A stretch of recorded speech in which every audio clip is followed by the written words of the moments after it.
Hello everyone! Welcome sa vlog namin as a seafarer couple living on board ship.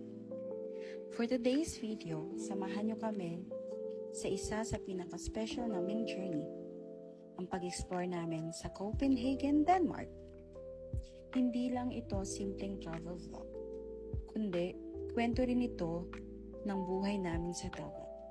Ang hirap, ang sakripisyo, at ang mga moments na nagpapagaan sa lahat. Bilang parehong seafarer, hindi talaga biro ang araw-araw naming buhay.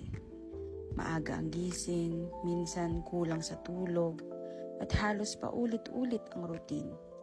May kanya-kanya kaming trabaho, may responsibilities na kailangan naming gampanan, at may mga expectation na kailangan ma-meet araw-araw. Minsan, kahit pagod ka na, kailangan mo pa rin bumangon at ibigay yung best mo. Kasi sa barko, hindi pwede na. Dapat laging alert, laging ready. May mga araw din na hindi maganda ang panahon. Malakas ang alon, mahirap kumilos, at mas naramdam mo yung pagod. Dagdag pa yung homesickness. Yung miss mo na yung mga pamilya mo, yung simpleng buhay sa lupa, at yung comfort ng pagiging nasa bahay lang. Pero kahit ganun, masasabi namin mas kumaan ang lahat dahil magkasama kami. Hindi man kami laging magkasama sa oras dahil sa schedule. Pero yung presence ng isa't isa ay isa ng malaking bagay sa amin. Yung simpleng sabay kumain, sabay magpahinga, o kahit simpleng kamustahan lang, sobrang nakakatulong na para mairaos yung araw namin. Hindi siya perfect, may pagod, may konting tampuhan minsan, pero mas natututo kayong mag-intindihan. Kasi pareho niyong alam kung gaano kahirap ang pinagdaanan.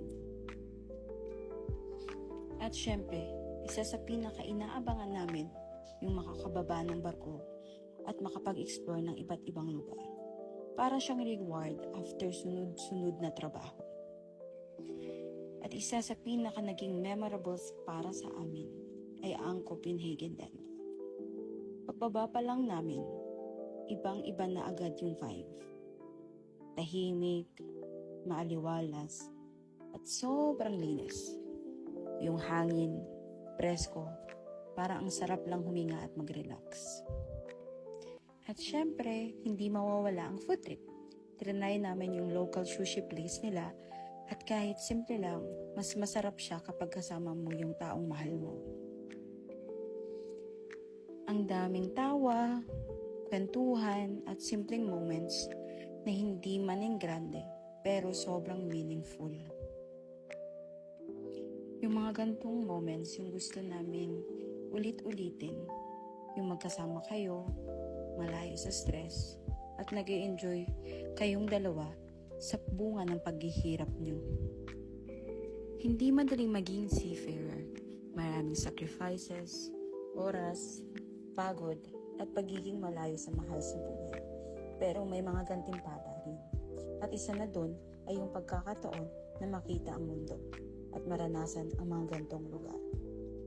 At para sa amin, mas naging espesyal ang lahat dahil magkasama kami. Hindi lang kami mag-partner sa buhay, kundi mag-partner din sa journey na to. Magkasama kaming nangarap, magkasama kaming napagod, at magkasama kaming nagtagumpay. Mas tumitibay ang relasyon kapag magkasama kayong lumalaban sa realidad ng buhay. Hindi siya madali, pero totoo at puno ng pagmamahal. Kaya sa lahat ng kapwa naming seafarers, lalo na sa mga mag-partner na magkasama on board, saludo kami sa inyo. Alam namin kung gaano kahirap, pero alam din namin kung gaano kasaya kapag magkasama kayo. At sa mga naghihintay naman sa mga mahal nila, kapit lang. Darating din yung panahon na magkasama ulit kayo at mas magiging worth it ang lahat.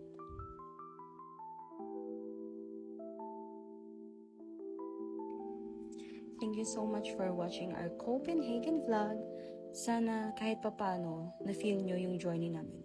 hindi lang bilang travelers, kundi bilang magpartner na lumalaban sa buhay seafarer. See you soon sa next port namin, where the sea takes us.